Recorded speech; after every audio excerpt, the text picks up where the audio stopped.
نصیحت سننا چاہیں گے تو ہم شکر گزار ہیں.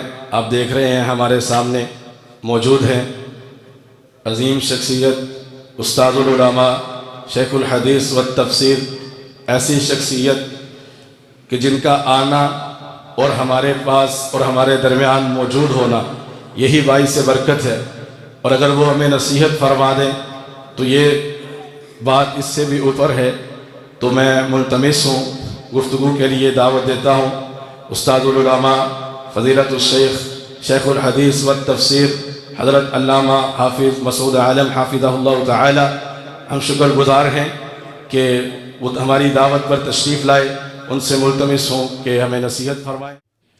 السلام علیکم ورحمۃ اللہ وبرکاتہ. اللہ رب العزت نے قرآن مجید میں فرمایا ہے یا ایھا الذین آمنوا اذا قیل لکم تفسحوا فی المجالس فافسحوا یفسح اللہ لکم. آپ جانتے ہیں کہ صحابہ کرام جب بیٹھتے تھے رسول اکرم صلی اللہ علیہ وسلم کے پاس تو قریب ہو کر بیٹھتے تھے، اور اس قدر ان کے اوپر اطمینان اور سکینت طاری ہوتی تھی کہ نگاہ نہیں اٹھا کے دیکھتے تھے، اور اس قدر آپس میں ملے ہوئے اور جڑے ہوئے ہوتے تھے کہ کہتے ہیں کہ اگر چادر تانی جائے تو وہ چادر نیچے نہ ہو، بالکل ایسے جیسے سارے ایک جسم بنے ہوئے. تو آپ لوگ بھی تھوڑا تھوڑا آگے ہو جائیں، ایک 1.5 فٹ آگے ہو جائیں، جگہ بن جائے گی. اور الحمدللہ یہ اللہ کا گھر ہے، اس میں بڑی وسعت ہے، اور اصل وسعت دلوں میں ہوتی ہے. دلوں میں وسعت ہو تو یقین جانیے کہ گاڑی کی سیٹ جس پہ 2 آدمیوں کے لیے انہوں نے اس کو سیٹ کیا ہوا ہے، تو جب بے تکلفی ہوتی ہے تو 3 بھی بیٹھ جاتے ہیں، اور جب بہت زیادہ محبت اور قربت ہوتی ہے تو 4 بھی بیٹھ جاتے ہیں. اور ہمارے ایک بزرگ تھے، اللہ تعالیٰ ان کی مغفرت فرمائے، حافظ عبدالرزاق صاحب فاروق آباد والے. ان کا طریقہ تھا یہ تھا کہ یہ جو کرولا گاڑی ہوتی ہے تو اگلی سیٹ پہ بھی 2 3 بٹھا دیتے اور پچھلی سیٹ پہ 10 12 بندے بٹھا دیتے تھے. وہ کہتے تھے کہ ہم لوگ تو ایسے مل کے بیٹھنے والے ہیں کہ وہ شیخ سعدی رحمۃ اللہ علیہ نے فرمایا ہے کہ ایک گدڑی، وہ جو کپڑا ہوتا ہے سردی کے موسم میں اوپر لینے کے لیے جس میں روئی ڈالی ہوتی ہے، ہم اس کو لحاف کہتے ہیں، پرانے لوگ اس کو گدڑی کہتے تھے. تو کہتے تھے شیخ سعدی رحمۃ اللہ علیہ کہ 2 بادشاہ جو ہیں وہ ایک حکومت اور ریاست اور ایک سلطنت کے اندر سما نہیں سکتے، یہ آپس میں اکٹھے نہیں ہو سکتے. اور جو اللہ والے ہوتے ہیں یہ ایک گدڑی کے اندر 100 بھی اکٹھا ہو کے بیٹھ جاتا ہے. تو اس لیے آپ تھوڑا تھوڑا آگے ہو کر سمٹ کے بیٹھ جائیں، انشاءاللہ العزیز. اور بھی ساتھی جو آنا چاہتے ہیں یا باہر کھڑے ہوئے ہیں تو وہ بھی شامل ہو سکتے ہیں. اور اس مجلس کے اندر اللہ رب العزت کی رحمت، یہ قرآن کی مجلس ہے، اس میں قرآن کی تلاوت ہے اور اہل قرآن کی تکریم ہے. اور اس بات کا اظہار اور اس بات کا ابلاغ ہے کہ جنہیں قرآن کی تعلیم دی جاتی ہے ان کی کیسی تربیت کی جاتی ہے. یہ آپ کو بتانے کے لیے اور آپ کو سمجھانے کے لیے کہ قرآنی تعلیم اور قرآنی تربیت کا کیا رنگ ہوتا ہے، انسان کیسا انسان بنتا ہے. یہ آپ نے ان بچوں نے جو آپ کے سامنے پیش کیا اور جس کا اظہار کیا، قرآن کی عظمت، قرآن کی تعلیم اور قرآن کی افادیت، اور اسی طرح استاذ کا مقام اور مرتبہ، والد گرامی کی قدر و منزلت، اور پھر امی جان کے بارے میں جو انسان کے جذبات ہوتے ہیں. سچی بات ہے، بچے پڑھ رہے تھے اور میں اپنا بچپن یاد کر رہا تھا. میرے سامنے وہی مناظر تھے اور وہی صورتحال تھی جب ہمیں ابا جان اور امی جان رحمہم اللہ پڑھنے کے لیے بھیجا کرتے تھے اور جو ان کی شفقتیں اور جو ان کی محبتیں ہوا کرتی تھیں. یہ تعلیم جو ہے یہ انسان کو صحیح معنوں میں انسان بناتی ہے. اس لیے اس تعلیم پر بہت توجہ دینی چاہیے. قرآن کے حوالے سے تو میں ایک ہی بات عرض کرنا چاہتا ہوں. ان الحمد للہ وحدہ ان الحمد للہ نحمدہ ونستعینہ ونستغفرہ ونعوذ باللہ من شرور انفسنا وسیئات اعمالنا من یہدہ اللہ فلا مضل لہ ومن یضلل فلا ہادی لہ واشہد ان لا الہ الا اللہ وحدہ لا شریک لہ واشہد ان محمدا عبدہ ورسولہ وبعد. قال اللہ تبارک و تعالی ان ھذا القرآن یہدی للتی ہی اقوم ویبشر المؤمنین الذین یعملون الصالحات ان لهم اجرا کبیرا وان الذین لا یؤمنون بالآخرۃ اعتدنا لهم عذابا علیما. یہ قرآن ایسا اللہ رب العزت کی طرف سے نازل کردہ ہدایت نامہ ہے. یہدی للتی ہی اقوم، یہ انسان کو وہ راہ دکھاتا ہے جو بالکل سیدھا اور راست ہے، منزل مقصود تک پہنچانے والا ہے. ویبشر المؤمنین، اور جو اہل ایمان ہیں انہیں یہ قرآن بشارت دیتا ہے.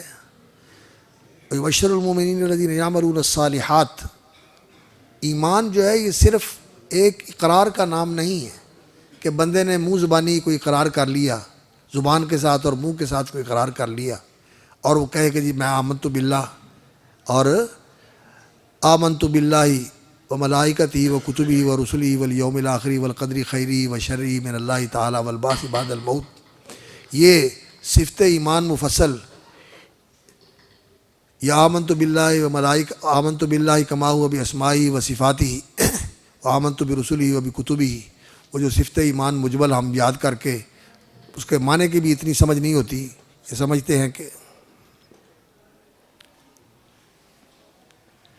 سمجھتے ہیں کہ ہم نے ایمان کا اقرار کر لیا. ایمان جو ہے یہ دل کی تصدیق کا نام ہے. انسان دل سے تصدیق کرے اور پھر یہ تصدیق جو ہے کہ ایک چیز کو سچ مانا اور یقین کے ساتھ اسے سچ مانے. پھر انسان اس پر یقین کرے، اس کو سچ مانے اور اس کی سچائی اور صداقت پر یقین رکھے. اور پھر اس کے ساتھ جو ایک وصف ضروری ہوتا ہے وہ ہے اذعان. ایمان، التصدیق، الایقان یقین، اور الاذعان. اذعان کا معنی ہوتا ہے دلی طور پر فرما بردار ہو جانا، دل میں فرما برداری آ جائے. تو پھر جس وقت یہ ایمان متحقق ہوتا ہے وَيُبَشِّرُ الْمُؤْمِنِينَ الَّذِينَ يَعْمَلُونَ الصَّالِحَاتِ، تو پھر انسان کی ساری زندگی عمل صالحات کا مجموعہ بن جاتی ہے. پھر انسان کا ہر عمل صالح ہوتا ہے، اس کا عقیدہ بھی درست ہوتا ہے، اس کی عبادت بھی صحیح ہوتی ہے، اس کا معاملہ بھی صحیح ہوتا ہے، اور اس کا اخلاق بھی صحیح ہوتا ہے، اس کے آداب بھی صحیح ہوتے ہیں. اس کی ساری سوچیں اور اس کی ساری کوششیں اور اس کی ساری سرگرمیاں اور اس کی ساری بھاگ دوڑ جو ہے وہ صحیح سمت میں اور صحیح راستے کی طرف ہوتی ہے. وَيُبَشِّرُ الْمُؤْمِنِينَ الَّذِينَ يَعْمَلُونَ الصَّالِحَاتِ أَنَّ لَهُمْ أَجْرًا كَبِيرًا، اور بشارت اس چیز کی دیتا ہے اہل ایمان اور نیکوکار لوگوں کو کہ ان کے لیے بہت بڑا صلہ ہے، بہت بڑا اجر ہے. یہ اجر اس دنیا میں بھی ہے، یہ اجر برزخ کی زندگی میں بھی ہے، اور یہ اجر جب مرنے کے بعد اٹھیں گے تب بھی ہے، اور جو دائمی اور ابدی زندگی ہے یہ اجر اس ابدی زندگی کے اندر بھی انسان کو ملتا رہے گا. اور یہ اجر غیر ممنون، جیسے اللہ رب العزت نے فرمایا لقد خلقنا الانسان فی احسن تقویم ثم رددناه اسفل سافلین الا الذین آمنوا وعملوا الصالحات فلہم اجر غیر ممنون. یہ ایسا اجر ہے کہ جس میں کبھی انقطاع ہونے والا نہیں. یعنی انسان کام کرتا ہے، اس کی مزدوری ملتی ہے، اور یا اس کا صلہ ملتا ہے، تنخواہ ملتی ہے، اور اس کے اوپر انسان کو پے ملتی ہے، پھر وقت آتا ہے کہ انسان ریٹائرڈ ہو جاتا ہے، پھر پینشن ملتی ہے، پھر وقت آتا ہے کہ انسان چلا جاتا ہے اور یہ سلسلے بند ہو جاتے ہیں، سلسلے بند ہو جاتے ہیں. یا بیوی ہو تو اس بیوہ کو کچھ ملتا رہتا ہے، کچھ مدت تک اس کو ملتا رہتا ہے، اور وہ چلی جاتی ہے تو سارا ختم ہو جاتا ہے سلسلہ. لیکن قرآن مجید اس اجر کی بشارت دیتا ہے، اجرن کبیرہ، جو بہت بڑا اجر ہے، بہت بڑا اجر ہے. اور اس اجر کبیر کو سمجھنے کے لیے میں ذرا آپ حضرات کو متوجہ کرنا چاہتا ہوں کہ یہ بچے جو قرآن پڑھنے کے لیے ہم بھیجتے ہیں، جس وقت یہ آ کر یہاں 5ویں کے بعد آپ قبول کرتے ہیں، یہ 8ویں کے بعد، 4تھی اور 5ویں کے بعد بچہ جو ہے ابھی بالکل چھوٹی عمر میں ہوتا ہے، اس کی 4-5 سال 6 سال عمر ہوتی ہے 4تھی 5ویں جماعت کے اندر، یا اس سے زیادہ ہوتی ہے، میرا خیال ہے 7-8 سال کی عمر ہو جاتی ہے اس کی. تو اس عمر کے اندر بچہ آتا ہے تو ابھی وہ دنیا کے کاموں میں کچھ کرنے والا نہیں ہوتا، لیکن جس وقت وہ قرآنی قاعدہ آ کے پڑھنا شروع کرتا ہے، اور الف، یہ الف لام میم، یہ الف با تا، یہ قرآنی حروف ہے، قرآنی حروف سے بنا ہوا ہے. تو جب یہ قرآن مجید کے حروف، اچھا اچھا اچھا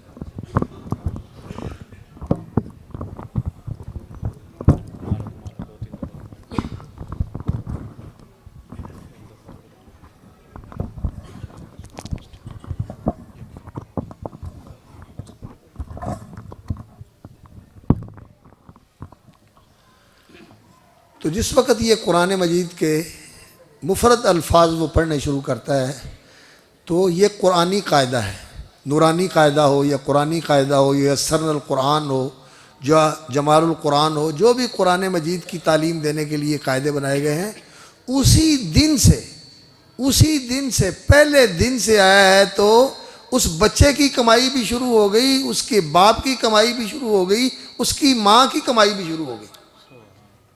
کوئی تعلیم دنیا کے اندر ایسی ہے. اور پھر یہ کمائی ایسی ہے، آپ کسی بچے کو کسی کی اس عمر میں کسی کے پاس بھیج دیں کہ چلو جی یہ آپ کی خدمت کرے گا یا آپ کا یہ کام کرے گا، تو وہ اس کو کیا دے گا؟ وہ 5 روپے دے دے گا، 10 روپے دے دے گا، 50 روپے دے دے گا، 100 روپیہ دے دے گا، 500 دے دے گا، 1000 دے دے گا. تو یہ پیسے جو ہیں، یہ پیسے بچے نے استعمال کر لیے، آپ نے استعمال کر لیے، ختم ہو گئے. لیکن یہ جو اجر ہے، یہ جو نیکیاں ہیں، ان کی خیر اور ان کی برکت انسان کو ساری زندگی حاصل ہوتی ہے، اس زندگی کے اندر بھی، اور دنیا سے چلا جائے گا تو ان نیکیوں کی خیر اور برکت انسان کو قبر میں بھی ملے گی.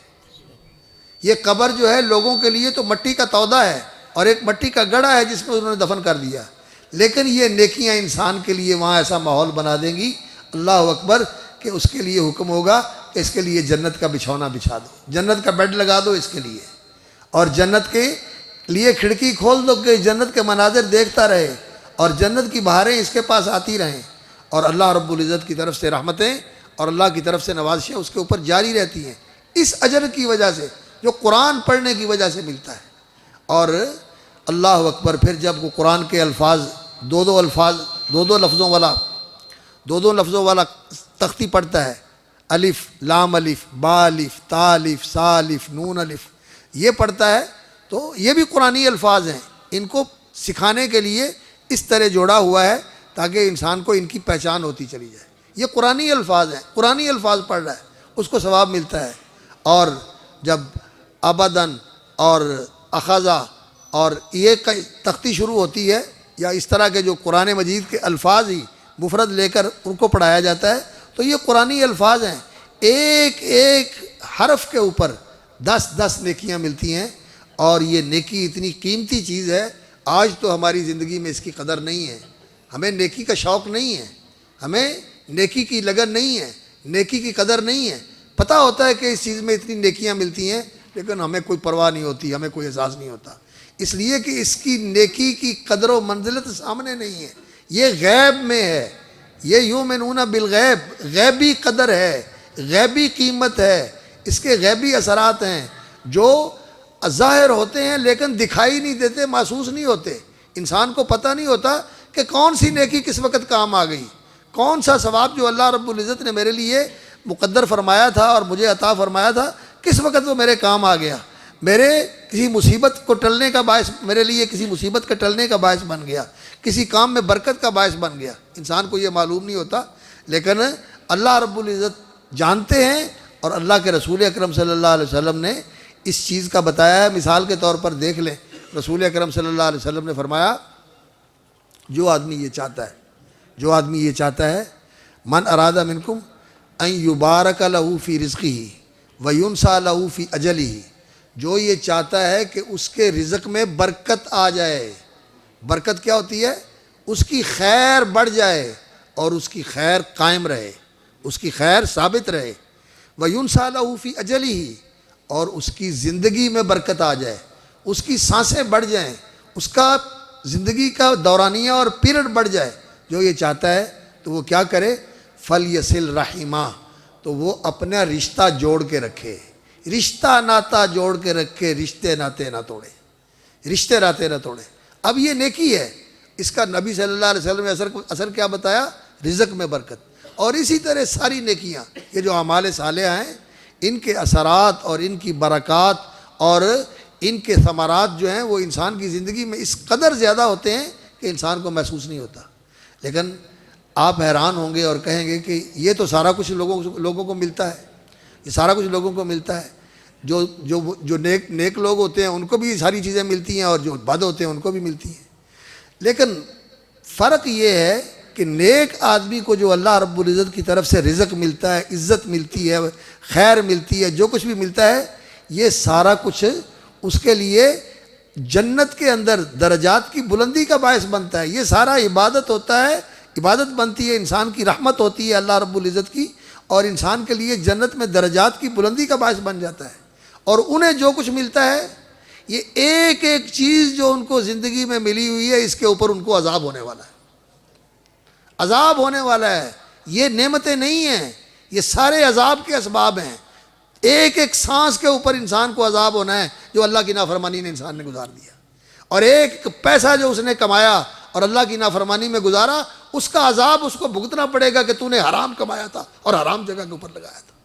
اور یہ جو بندہ ہے نیکوکار، ایمان والا، نیک عمل کرنے والا، اس نے حلال جگہ سے کمایا، حلال جگہ کے اوپر لگایا، اور مزہ بھی لیا، صحت بھی پائی، اور اس کے لیے یہ اللہ کے ہاں درجات کی بلندی کا باعث بھی بن جاتا ہے۔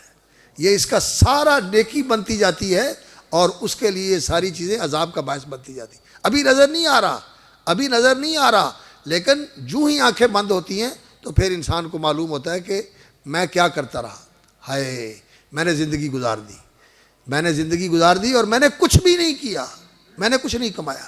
تو یہ قرآن کی تعلیم بہت مبارک تعلیم ہے۔ اسی لیے رسول اکرم صلی اللہ علیہ وسلم نے فرمایا، خیرکم، تم میں سب سے بہترین لوگ وہ ہیں، من تعلم القرآن وعلمہ، جو قرآن سیکھتے ہیں اور قرآن سکھاتے ہیں۔ ساری امتوں میں سب سے بہتر امت محمد الرسول اللہ صلی اللہ علیہ وسلم کی امت محمدیہ ہے۔ اللہ کا شکر ہے کہ اللہ رب العزت نے ہمیں اس امت میں پیدا فرمایا، ہمیں رسول اللہ صلی اللہ علیہ وسلم کی امت بنا دیا۔ اور پھر اللہ کا مزید فضل و احسان یہ ہے کہ اللہ رب العزت نے ہمیں توحید و سنت اور قرآن اور حدیث کا راستہ بتا دیا۔ ہم توحید و سنت کے راستے کے اوپر ہیں اور قرآن اور حدیث کے راستے کے اوپر ہیں۔ اللہ رب العزت کا ہمارے اوپر مزید کرم یہ ہے۔ تو یہ اللہ رب العزت کا احسان ہے۔ تو اس امت میں جو سب سے بہترین لوگ ہیں وہ قرآن پڑھنے والے اور قرآن پڑھانے والے ہیں، اس لیے کہ ان کو اتنا اجر ملتا ہے اور اتنی ان کی کمائی ہے، اللہ اکبر، کہ کسی کی کمائی اس کمائی کو تو پہنچ نہیں سکتی۔ اور اس کی تائید اس آیت کریمہ سے بھی ہوتی ہے، جس میں اللہ رب العزت نے فرمایا، سورہ فاطر کی آیت ہے، ان الذین یتلون کتاب اللہ واقاموا الصلاۃ وانفقوا مما رزقناہم سرا وعلانیۃ یرجون تجارۃ لن تبور۔ جو لوگ بلا شبہ یقیناً ان الذین یتلون کتاب اللہ، جو اللہ کی کتاب کی تلاوت کرتے ہیں، یتلون کتاب اللہ، اللہ کی کتاب کی تلاوت کرتے ہیں۔ تلاوت دو مفہوم ہوتے ہیں اس کے. ایک مفہوم ہوتا ہے اس کا قرآن کے الفاظ کو صحیح پڑھنا، قرآن کے الفاظ کو صحیح پڑھنا، اور دوسرا مفہوم اس کا ہوتا ہے قرآن کے احکام کی پیروی کرنا. اتلو ما اوحی الیک من الکتاب، پیروی کرو اور تلاوت کرو جو کتاب آپ پر وحی کی گئی ہے. دونوں معنی اس کے کیے ہیں. الذین آتیناہم الکتاب یتلونہ حق تلاوتہ، یہاں بھی عبداللہ ابن عباس رضی اللہ تعالیٰ عنہ اور عبداللہ ابن مسعود رضی اللہ تعالیٰ عنہ نے دونوں معنی کیے ہیں. یتلونہ حق تلاوتہ، پڑھتے بھی اچھے طریقے سے ہیں اور اس پر عمل بھی کرتے ہیں. تو ان الذین یتلون کتاب اللہ، جو قرآن پڑھتے ہیں اور قرآن پر عمل کرتے ہیں، واقاموا الصلاۃ وانفقوا مما رزقناہم، اور یہ عمل جو ہے قرآن مجید پر نماز قائم کرنا، نماز کی پابندی کرنا، نماز میں کوتاہی نہ کرنا، یہ سب سے اولین عمل ہے اور سب سے بہترین عمل ہے. اس لیے یہ دین کا ستون ہے. دین اسی عمارت کے، اسی ستون کے اوپر کھڑا ہوتا ہے. اگر نماز ہے تو دین ہے، اگر نماز نہیں ہے تو دین ڈھہ گیا، دین ڈھہ گیا. اور رسول اکرم صلی اللہ علیہ وسلم نے فرمایا ہے سب سے پہلے انسان کا جب دینی زوال شروع ہوتا ہے تو کیا ہوتا ہے؟ جب امتوں کا دینی زوال آتا ہے تو سب سے پہلے کیا ہوتا ہے؟ لوگ حکومت اور ریاست کے اندر دین کی بالادستی اور دین کی تنفیذ چھوڑ دیتے ہیں. سب سے پہلے جو چیز دین کی مفقود اور دین کی ناپید ہوتی ہے، جس سے لوگ محروم ہوتے ہیں، وہ یہ ہے کہ شریعت کے مطابق فیصلے نہیں ہوتے. بادشاہ بھی شریعت کے مطابق فیصلے نہیں کرتے، اور لوگ اپنی مجلسوں کے اندر اور اپنی پنچایتوں کے اندر اور اپنے معاملات کے اندر بھی دین کے مطابق فیصلے نہیں کرتے. شریعت کا حکم جو ہے اس کو بالادستی نہیں دیتے. کوئی اپنے مفاد کے مطابق کرتا ہے، کوئی کسی کی رعایت کرتا ہے، کوئی کسی کی جانبداری کرتا ہے، کوئی کیا کرتا ہے، کوئی کیا کرتا ہے. عدل نہیں ہوتا، احسان نہیں ہوتا، جیسا کہ اللہ رب العزت کا حکم ہے وہ نہیں ہوتا.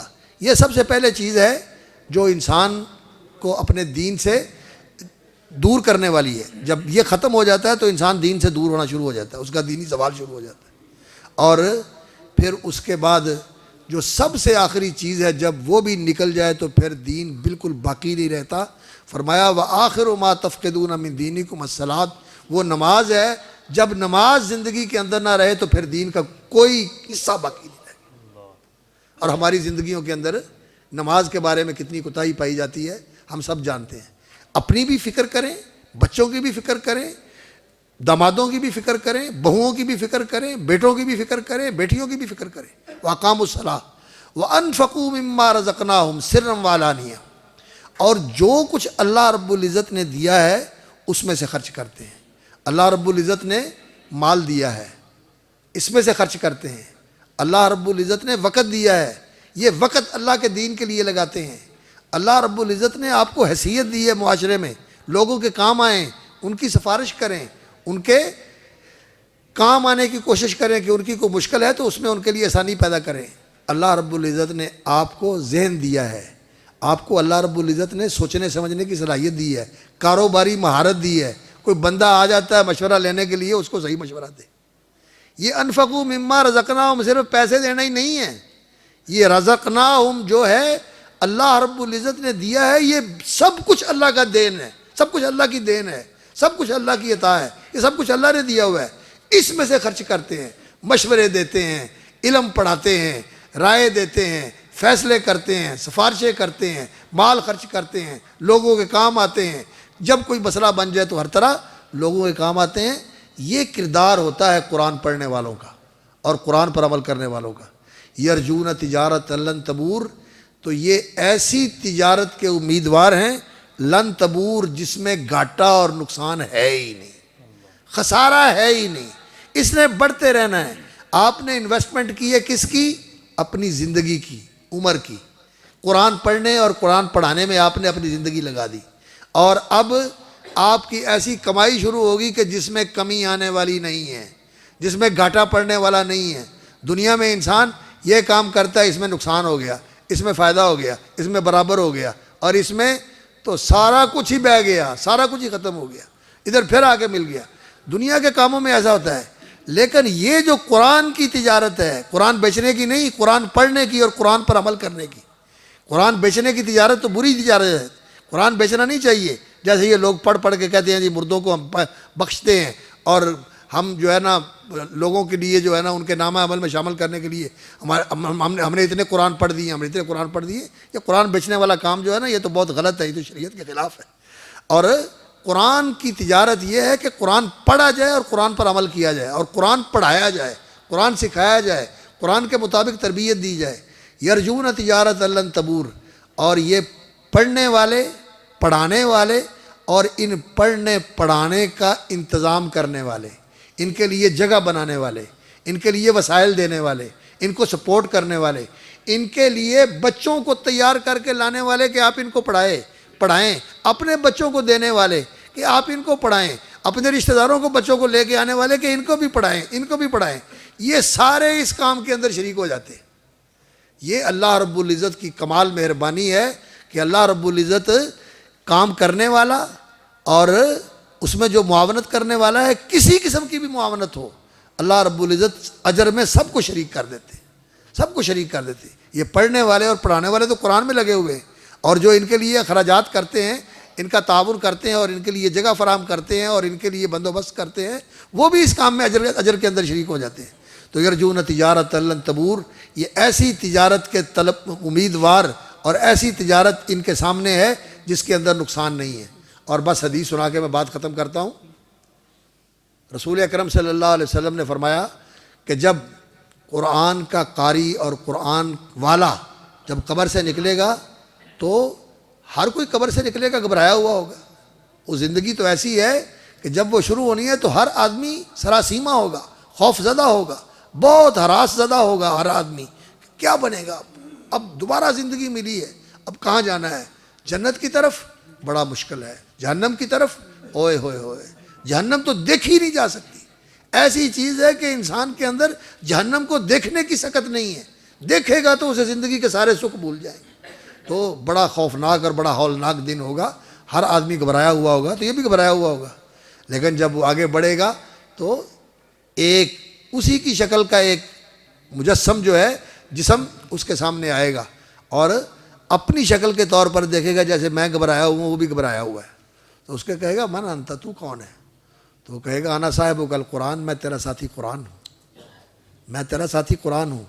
تیرا قرآن پر عمل کرنا، تیرا قرآن پڑھنا، تیرا قرآن سے محبت کرنا، تیرا قرآن پڑھنے والوں سے محبت کرنا، یہ سارا عمل جو ہے انا صاحب القرآن، قرآن ساتھی بن کے انسان کے سامنے آ جائے گا. تو پھر اس کو کہے گا اللہ اکبر، کل تاجر من ورائی تجارتی، ہر تاجر جو ہے وہ تجارت کرتا ہے اور اس سے فائدے اور نفع کا امیدوار ہوتا ہے. وانت اليوم من ورائی کل تجارت، اور آج تو جس تجارت کا امیدوار ہے اور جس تجارت کا تجھے نفع ملنے والا ہے وہ دنیا میں کسی اور کی تجارت نہیں ہے، وہ صرف قرآن والوں کی تجارت ہے. تو نے وہ تجارت کی ہے. من ورائی کل تجارت، ساری تجارتیں ہیچ ہیں اس تجارت کے سامنے جو تو کر کے آیا ہے. اور پھر اس کا ہاتھ پکڑ کے اللہ کی بارگاہ میں لے جائے گا. کس کو؟ حافظ قرآن کو، قاری قرآن کو، معلم قرآن کو، خادم قرآن کو. اللہ کی بارگاہ میں لے جا کر کہے گا یا اللہ میں تیرا کلام اور تیرے کلام کا یہ پڑھنے والا اور تیرے کلام پر یہ عمل کرنے والا، تیرے قرآن کی تعلیم پر یہ خرچ کرنے والا، تیرے کلام کی تربیت پر یہ وسائل لگانے والا، اس پر وقت دینے والا، اپنی اولاد کو بھیجنے والا، یہ جتنے بھی قرآن مجید کی خدمت کے پہلو ہو سکتے ہیں وہ سارے قرآن مجید کہے گا کہ یا اللہ میں تیرا کلام ہوں اور یہ قرآن والا ہے، اس نے قرآن کے ساتھ اپنا تعلق رکھا ہے کسی بھی پہلو سے، کسی بھی حوالے سے، پڑھنے سے، پڑھانے سے، عمل کرنے سے، پڑھنے پڑھانے اور عمل کرنے والوں کے اوپر خرچ کرنے سے، ان سے محبت کرنے سے، جس حوالے سے بھی اس نے قرآن سے تعلق رکھا ہے. تو وہ کہے گا یا اللہ یہ میرا ساتھی ہے اور میں اس کا ساتھی ہوں، یہ میں ساتھی ہوں اس کا اور میں اس کی سفارش کرتا ہوں. یا ربی اکرم ہو، اللہ اس کی عزت بڑھا اور اس کی عزت لوگوں کو دکھا. تو رسول اکرم صلی اللہ علیہ وسلم نے فرمایا، مسند احمد کی حدیث ہے اور معتبر حدیث ہے، فرمایا کہ اس کے سر پہ تاج رکھا جائے گا، اس کی تاج پوشی ہو جائے گی. تو قرآن کہے گا یا اللہ اس کی مزید عزت بڑھا. تو اس کو خلعت فاخرہ، بڑا اعلیٰ لباس، شاندار لباس پہنایا جائے گا. اور پھر قرآن کہے گا یا اللہ اس کی اور عزت بڑھا. تو اللہ رب العزت اس کو سرٹیفکیٹ دیں گے جس میں لکھا ہوگا کہ تیرے لیے جنت کی بادشاہی ہے، تیرے لیے جنت کی بادشاہی ہے۔ قرآن کہے گا یا اللہ اس کی اور عزت بڑھا، تو اللہ رب العزت اس کو ایک اور سرٹیفکیٹ دیں گے کہ یہ ہمیشہ ہمیشہ کے لیے تیری ہے جنت، یہاں سے کسی نے تجھے نکالنا نہیں، کوئی دعوے دار نہیں ہوگا۔ دنیا میں تو یہ ہوتا ہے نا، باپ بوڑھا ہو جائے تو کہتے ہیں مردہ ہی نہیں پہ آئے گا، ہاں، اور بابا بیٹھا ہے تھے، بابا جان ہی نہیں چھڑتا پیا، تو اپنے بچے کہتے ہیں کہ چھوڑے اور ہم اس کے وارث بنے، اور اللہ معاف کرے اگر اولاد نہ ہو تو دوسرے ہوں تو وہ کہتے ہیں یہ ساواں بڑیاں لمبیاں نے، یہ بڑے لمبی زندگی لے گیا بغیر نہیں لیندہ ہے گا۔ بھتیجے پانجے اور دوسرے تیسرے سارے جڑے نا انسان کی زندگی سے اکتا جاتے ہیں اور کہتے ہیں جائے اور ہم اس ساری چیز کے اوپر قابض ہوں۔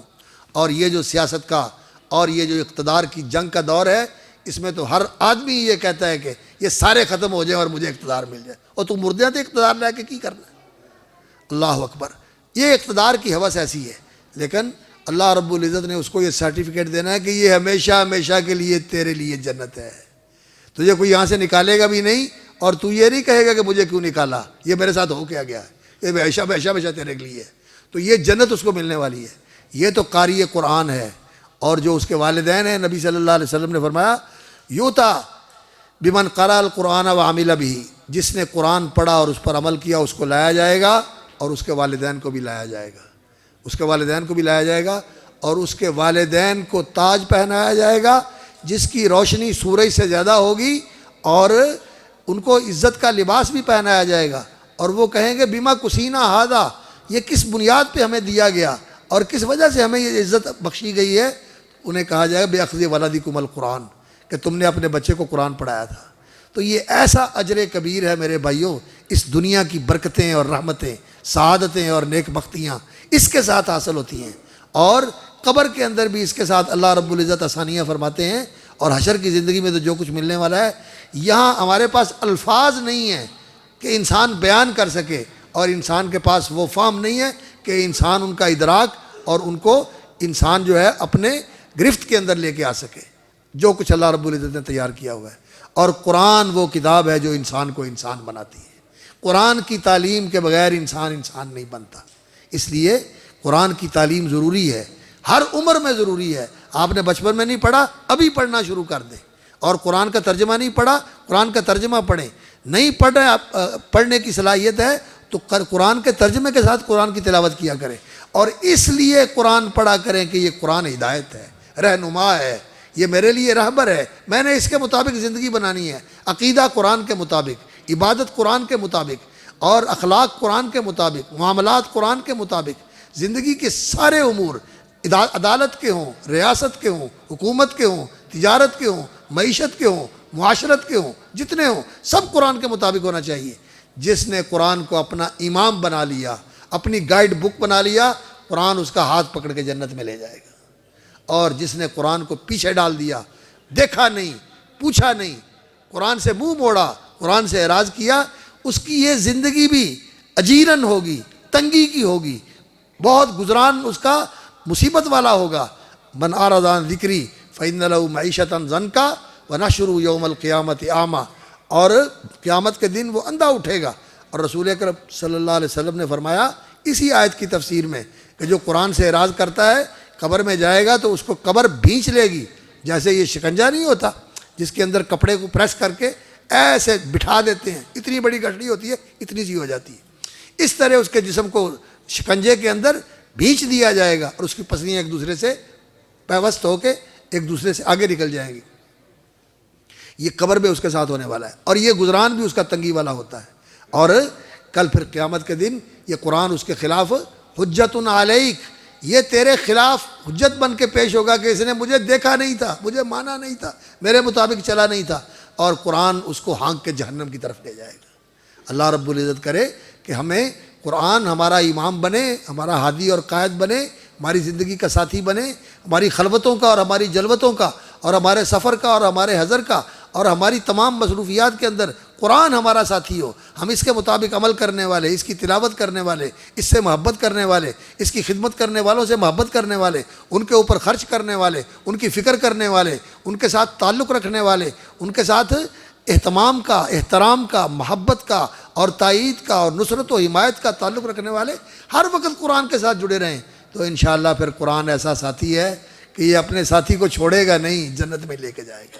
اور یہ جو بلبلیں ہیں قرآن کی، یہ جو قرآن پڑھنے والے ہیں، ان کو تو حکم ہوگا اللہ اکبر۔ یہاں بھی اللہ رب العزت نے ان کو فرشتوں کا مرتبہ بنایا ہوا ہے، ما سفرت الکرام البررہ، یہ قرآن کے ماہر، یہ قرآن کے حافظ، یہ قرآن کے قاری، یہ قرآن مجید کے متقن حافظ اور مجود قاری اور حسن صوت کے ساتھ پڑھنے والے، یہ تو فرشتوں کے ہم مرتبہ ہیں، اور فرشتوں کی صفوں میں کل قیامت کو کھڑے ہوں گے، اور اللہ رب العزت نے کہے گا جنت میں تم قرآن پڑھتے چلے جاؤ اور جنت کی بلندیوں پر چڑھتے چلے جاؤ، جہاں تمہارا قرآن ختم ہوگا وہیں تمہارا مقام آئے گا۔ اور ہمارے قاری صہیب صاحب اللہ تعالیٰ ان کو برکت دے، وہ کہا کرتے ہیں کہ یہ جو قرآن کی قراتوں میں، سبا میں اور عشرہ میں جو قرآن کی قراتیں کرتے ہیں، انہوں نے انہی روایتوں کے ساتھ اور انہی قراتوں کے ساتھ قرآن پڑھنا، تو ان کا مقام کہاں پہنچ جائے گا۔ اللہ اکبر۔ تو اللہ رب العزت سے دعا ہے کہ اللہ اس ماہد البرکہ کو اور برکت عطا فرمائے۔ واقعتاً یہ بڑا مبارک ماہد ہے، اور اس مسجد کے اندر اب ماشاءاللہ اس نے جو ترقی کی ہے، اور اس کے اندر جو بہار آئی ہے، اور جو اس کا ماشاءاللہ فیض نظر آ رہا ہے ان بچوں کے اوپر، معاشرے کے اندر، ہمارے شہر کے اندر جو ماشاءاللہ اس کی برکات نظر آ رہی ہیں، واقعتاً یہ برکتوں والا ماہد ہے۔ اور اس مسجد کے اندر ماشاءاللہ بلڈنگ بھی اچھی بن گئی، نیچے بیسمنٹ بھی ہے، اوپر بھی فلور بن گئے، اللہ رب العزت نے اس کو برکت دے دی۔ یہ مسجد تقویٰ ہے، یہ تقوی والی مسجد ہے۔ اللہ تعالیٰ غریق رحمت کرے ان سارے احباب کو جنہوں نے اس کی جگہ خریدی، اس کی پہلی تعمیر کی، اب اس کی دوبارہ تعمیر کی، اور اب اس کا سارا انتظام و انسلام کرتے ہیں، اور اب یہاں ماشاءاللہ اس مدرسے کو، اس ماہد البرکہ کو جگہ دی ہوئی ہے۔ اللہ رب العزت ان کی سب کی قربانیاں اور ان کی کوششیں اور ان کی کاوشیں اور ان کے جتنا بھی تعاون ہے، اللہ تعالیٰ اس کو قبول اور منظور فرمائے۔ اور ہمارے قاری عزیر صاحب اور ان کے رفقا، اساتذہ اور یہ مربی اور یہ معلم حضرات، اللہ تعالیٰ ان کی زندگیوں میں برکت فرمائے۔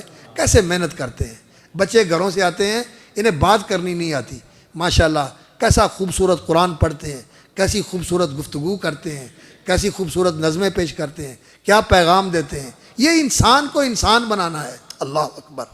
اور وہ جو بیٹا پڑھ رہا تھا ابھی، سبق پڑھ کے تو پڑھا دیتے ہیں، لیکن بات تو یہ ہے کہ انسان دل جلا کے دوسرے کا دل روشن کر دے۔ یہ جگر سوزی اور جگر کاوی کا عمل ہے، یہ جو بچوں کے اوپر سارا دن اور راتوں کو بھی براو لاگے ان کے اوپر یہ کرتے ہیں، یہ بہت ہی قابل قدر لوگ ہیں۔ اللہ تعالیٰ ان کو برکت دے، اللہ ان کو جزائے خیر دے، اور آپ لوگوں کو بھی جزائے خیر دے کہ آپ ان سے محبت کرتے ہیں۔ ماشاءاللہ بلڈنگ بھی یہ بن گئی اور مدرسہ بھی یہ چل رہا ہے، لیکن ان کی عزت اور احترام دل میں ہونی چاہیے۔ جب بھی کوئی معاملہ ہو ان کا احترام کرنا چاہیے۔ یہ قاری قرآن ہے، ہماری زندگی میں قاری قرآن کی قدر نہیں ہے۔ سارا آئے ہوئے ہیں فزکس کے ٹیچر، کیمسٹری کے، انگلش پڑھانے والے، میتھ پڑھانے والے، سارے گھر کو فکر ہوتی ہے سر کو بٹھاؤ، سارا آئے ہوئے ہیں، چھٹی نہیں کرنی، سارا آئے ہوئے ہیں۔ فیس بھی وہ اچھی بھلی فیس لیتا ہے۔ اور قاری صاحب آئے ہیں قرآن پڑھانے کے لیے، قاری آیا اور انہوں نے کہا وہ آج نہیں پڑھنا آئے گا، آج بچے نے نانکے دے جانا ہے، آج یہ کرنا ہے، آج وہ کرنا ہے۔ اور پیسے دینے کے لیے بھی قاری صاحب کو پیسے دینے ہوں تو سوچتے ہیں 1000 روپیہ 1500 روپیہ کو تھوڑا ہے، ایک قاریہ نے کی کرنا ہے۔ ایک قاری جڑے نے یہ بندے نہیں ہے، انہوں نے زندگی نہیں گزارنی معاشرے دے اندر، ان کی فیس دینے کے لیے ذرا ہمیں احساس نہیں ہوتا۔ اور سر وہ تو کہتا ہے جی میں تو ایک سبجیکٹ کا 5000 لیتا ہوں، اور کئی تو ایسے ہیں جو کہتے ہیں جی ہم تو 10-10 ہزار لیتے ہیں، ہم تو 10-10 ہزار لیتے ہیں، وہاں دینے کے لیے تیار ہیں۔ رسول اکرم صلی اللہ علیہ وسلم کی حدیث سے بات سنا کے ختم کرتا ہوں۔ آپ صلی اللہ علیہ وسلم نے فرمایا ان من اجلال اللہ کی عظمت اور جلال کو ماننے میں یہ چیز بھی شامل ہے، اللہ اکبر، اکرام ذی شیبۃ المسلم، اس مسلمان کی عزت کرنا اللہ کی عبادت اور فرما برداری میں جس کے بال سفید ہو گئے، اس کی عزت کرنا اللہ کی بڑائی ماننا ہے کہ اللہ کی فرما برداری میں اس نے ساری زندگی گزار دی، بال اس کے سفید ہو گئے۔ وہ اکرام ذی سلطان المقسط، اور وہ حکمران جو عدل کرنے والا ہو، اور عدل کب ہوتا ہے؟ جب اللہ کے قانون کے مطابق فیصلے ہوں۔ یہ ہمارے حکمران، اللہ ان کو عادل حکمران بنا دے، اللہ دین کے مطابق فیصلے کرنے والے ان کو بنا دے۔ اس حکمران کی عزت کرنا یہ بھی اللہ کی بڑائی ماننا ہے۔ اور وہ حامل القرآن، اور جو قرآن کا قاری اور حافظ ہے اس کی عزت کرنا، اس کی تکریم کرنا، اس کا احترام کرنا، یہ بھی اللہ کے جلال اور اللہ کی عظمت اور اللہ کی بڑائی کو ماننے میں شامل ہے، اس لیے کہ اس کے سینے میں اللہ کا قرآن ہے، اس کی زبان پر اللہ کا قرآن ہے، اس کی زندگی میں اللہ کا قرآن ہے، اس کی وجہ سے اللہ کا کلام محفوظ ہے۔ اگر یہ مدرسے نہ ہوں، اگر یہ قاری اور حافظ نہ ہوں، یہ قرآن پر محنت کرنے والے نہ ہوں تو قرآن مٹ چکا ہوتا۔ قرآن اگر زندہ ہے، آج محفوظ ہے، تو انہی حافظوں اور قاریوں کی وجہ سے محفوظ ہے۔ اس لیے ان کی عزت بھی کرنی چاہیے، ان کی تکریم کرنی چاہیے، اور ان کا خیال کرنا چاہیے، اور ان کا لحاظ کرنا چاہیے، اور ان کا جو مقام ہے، خیرکم، سب سے بہتر ہیں، تو سب سے بہتر حیثیت ان کو دینی چاہیے۔ لیکن ہم دیتے ہیں ان کو سب سے بہتر حیثیت؟ میرا خیال ہے سب سے کم تر حیثیت ہمارے یہاں انہی قاری قرآن اور امام مسجد اور مؤذن اور خادم کی ہوتی ہے، اور ساری بلندیاں جو ہیں وہ لیڈروں کے لیے ہیں، اور ایسے لیڈروں کے لیے کیا کریں، بس شرم آتی ہے خدا کی قسم۔ اس مجلس میں نام ہی نہیں لینا چاہیے۔ سوشل میڈیا پر جو ایک دوسرے کے متعلق کہتے ہیں، اور جیسے ایک دوسرے کے متعلق ننگا کرتے ہیں ایک دوسرے کو، اور جو الزام لگاتے ہیں وہ ہمارے سامنے ہیں۔ ان کے لیے یہ ہمارے لیڈر ہیں، ان کے لیے ہم تکریم کے اور احترام کے اور ان کی عزت افزائی کے جذبات رکھیں، اور یہ جن کو اللہ کے نبی نے کہا خیرکم، ان کے لیے ہمارے دل میں عظمت نہ ہو، ہمارے دل میں احترام نہ ہو۔ اللہ تعالی ہمیں حقیقت حال کو سمجھنے اور اس کے مطابق اپنے آپ کو بدلنے کی توفیق عطا فرمائے، اور اس معہد البرکہ کو اللہ تعالیٰ معہد البرکہ کو اللہ رب العزت اور برکت عطا فرمائے، اور اس مسجد تقویٰ کو اللہ رب العزت اور زیادہ ترقی عطا فرمائے، اور اس سلسلے کو کہ جو تعلیم قرآن کا اور تربیت انسان کا جو سلسلہ ماشاءاللہ یہاں چل رہا ہے، اللہ تعالیٰ اس کو برکت اور ترقی اور استحکام اور استمرار نصیب فرمائے۔